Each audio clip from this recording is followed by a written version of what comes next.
चर्चित किसान नेता वीरेंद्र सिंह जी से आज जानते हैं किसानों के पानी बरसने और नहर के पानी निकास ना होने पर, इस पर क्या कहना है? मेरा नाम वीरेंद्र प्रताप सिंह है। मैं पेशे से किसान हूँ और किसानों का प्रतिनिधि हूँ। अपनी समस्याएं किसानों की जनपद की जिले पे उठाता रहता हूँ और भारतीय जनता पार्टी की हमारी सरकार है तो माननीय मंत्री महोदय से और नेताओं से भी मेरा संपर्क बराबर रहता है।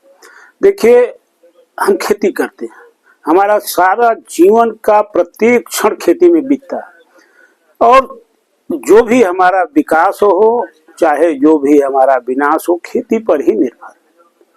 आज जो अतिवृष्टि हुई, इसके बाद हमारे जनपद का सिर्फ एक क्षेत्र नहीं, पूरा क्षेत्र प्रभावित हुआ बाढ़ से। गंगा नदी में बाढ़ आई, गंगा जी की बाढ़ अपना अलग विभीषिका की। गरई नदी में बाढ़ आई, उसकी अलग विभीषिका रही। चंद्रप्रभा और कर्मनाशा में आई, उसकी अलग।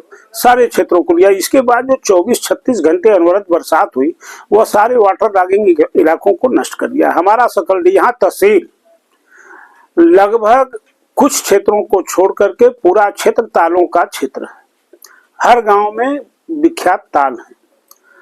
किसान अपनी खेती करता है, वाटर लॉगिंग हो गई। फसल जो है हम लोगों की पानी में भरी हुई थी, उसके निकासी की बात हो रही थी, लेकिन कोई प्रयास तब तक बंधी डिवीजन द्वारा नहीं किया गया कि किसानों ने हो हल्ला मचाना न शुरू किया। अब स्थिति आई, किसान दिवस था। किसान दिवस में हमारे बड़े ही सक्रिय जिलाधिकारी महोदय थे, हमारे एडीएम साहब भी थे, हमारे बंधी डिवीजन के एक्शन महोदय भी आए थे, सारे लोग आए थे। तो उन्होंने कहा कि हम इसकी व्यवस्था करा देते हैं और डीएम साहब का, हमारे बड़े ही सक्रिय जिलाधिकारी महोदय हैं, उन्होंने कहा कि 3 दिन के अंदर यदि कहीं भी कोई कार्रवाई किसी भी आवश्यक स्थानों पर किसानों के हित का काम नहीं किया गया तो मैं से भाई किसी अधिकारी की खैर नहीं रहेगी। उसका परिणाम ये हुआ कि बंधी डिवीजन ड्रेन की सफाई करना शुरू कर दिया। मेरा कहना है कि यदि खरपतवार आज तो उगा नहीं, खरपतवार ड्रेन को जाम कर दिया, जुलाई महीने में ही चौक हो गई। और यदि वो साफ रहती तो अनवरत पानी की निकासी होती रहती और 24-36 घंटे की बरसात का भी असर न पड़ता। और यह इस समय जो 4 दिन का मौसम खराब हुआ, तेज हवा चली, पानी बरसी, हमारी फसलें, हमारे समस्त किसानों की फसलें जो हैं अन्न के रूप में परिवर्तित हो चुकी थी और पानी में डूब गई, लेट करके डूब गई। परिणाम ये हुआ कि हम लोग त्राय त्राय कर रहे हैं, उससे तो कुछ मिलने वाला नहीं। जो हुआ सो हुआ, आगे रबी की खेती भी नहीं होने वाला। आज 3 नवंबर है। 3 नवंबर तक जिस खेत में 2 फीट से लेके 2.5 फीट तक, 1.5 फीट तक या 8 इंच भी जिस खेत में पानी लगा हुआ है, उसका कोई पूरे नवंबर भर कुछ पुरसा हाल होने वाला नहीं है। और जब पूरे नवंबर तक नहीं होगा, नो हार्वेस्टिंग होगी।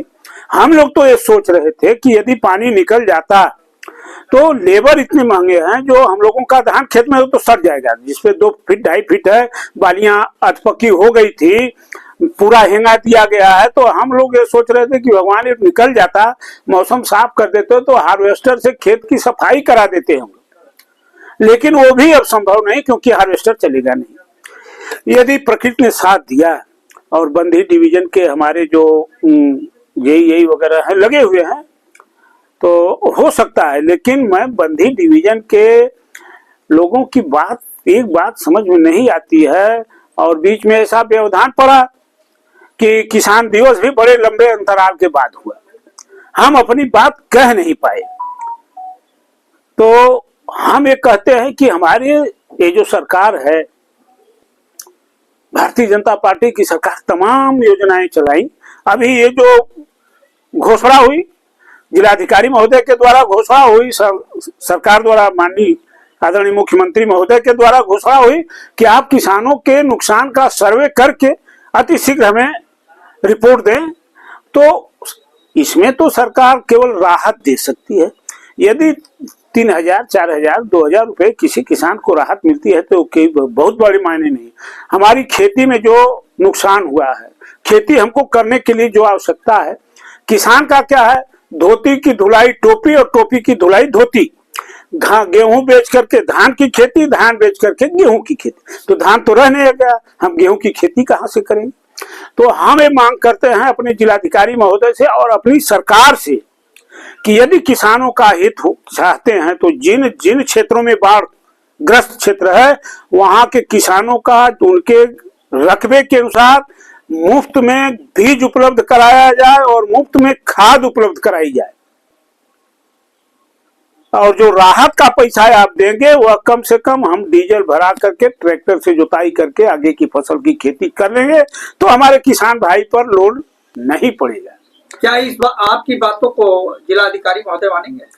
अरे बिल्कुल, बैठक होती है, हम लोगों की बात बड़े ध्यान से सुनते हैं और उस पे कार्यान्वयन करते हैं। हमारे जिले का तो जो भी पत्ता खटकेगा तो जिलाधिकारी महोदय के अनुसार ही, उनकी आज्ञा के अनुसार ही घसकेगा, उनकी रिपोर्ट के अनुसार ही, उनके पत्र व्यवहार के अलावा कुछ हो ही नहीं सकता। तो असली रिपोर्ट तो हमारे सर्वा जो सर्वोच्च अधिकारी है जिले के वही देंगे, अपने कृषि विभाग के अधिकारियों से ले, राजस्व विभाग के अधिकारियों से ले, हम किसानों से ले, और वो जानते हैं। एक सवाल, अभी तक बहुत किसानों को मुआवजा नहीं मिला है, इस पर क्या कहना है? ये जो है, हम शासन का दोष नहीं देंगे, प्रशासन जो है अपने कर्मचारियों की सही ढंग से निगरानी नहीं कर पा रहा है कि जितने भी क्षतिग्रस्त क्षेत्र के किसान हैं सबको अति शीघ्र जो है राहत राशि मिलनी चाहिए। मुआवजा तो कोई नहीं दे रहा है, पत्रकार महोदय, किसान को मुआवजा मिल ही नहीं रहा है। हमारी जो फसल बर्बाद हुई है मुआवजा नहीं मिला। अब मैं फसल बीमा पर बोलना चाहता हूँ, ये बड़ी समस्या है।